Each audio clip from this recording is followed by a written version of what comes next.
Dirisha letu tumelifungua rasmi leo hii tarehe 19 mwezi wa 6 2026, na tutalifunga rasmi tarehe 31 mwezi wa Agosti au mwezi wa 8 2026.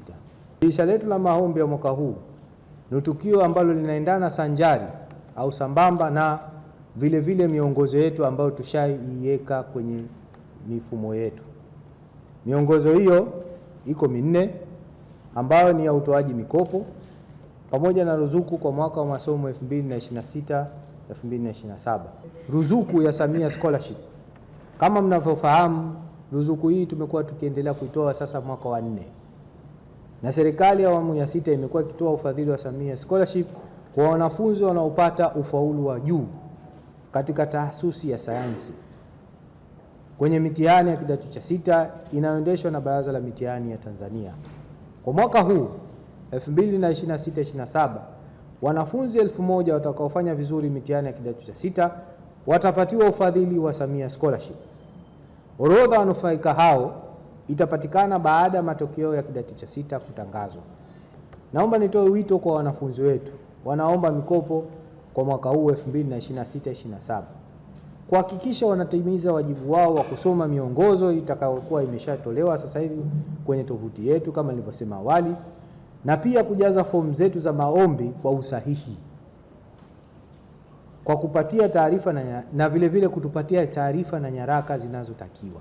Sisi kama bodi ya mikopo tutaendelea kuboresha huduma zetu za maombi ya mikopo, lakini kwa sasa hivi tunaamini kwamba huduma zetu za maombi ya mikopo ni rafiki na za kasi zaidi. Hivyo basi wateja wetu ndio watakaotupa majibu kwamba kama tumeboresha au hatujaboresha. Bodi ya mikopo inatoa kipaumbele kwa wanafunzi ambao wana mahitaji maalum, ikiwemo wanafunzi ambao wana historia kutoka kwenye kaya ambazo zinapata ufadhili wa TASAF, lakini pia wanafunzi ambao kwa bahati mbaya wamepoteza wazazi wao au wazazi wao wana mahitaji maalum.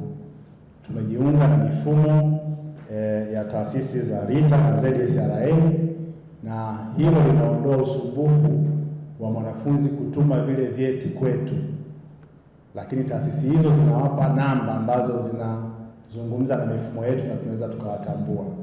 Kwa hiyo itosha kusema kwamba bodi ya mikopo imefanya maboresho na tutaendelea kufanya maboresho katika miaka ijayo kwa nia ya kupunguza adha ambazo muombaji wa mikopo anapata. Na kwa habari ya bajeti, tunatarajia mwaka huu zaidi ya wanafunzi 280,000 watapata mikopo, na serikali imetenga kiasi cha shilingi trilioni 1.07 kwa ajili ya utoaji wa mikopo kwa mwaka 2026-2027.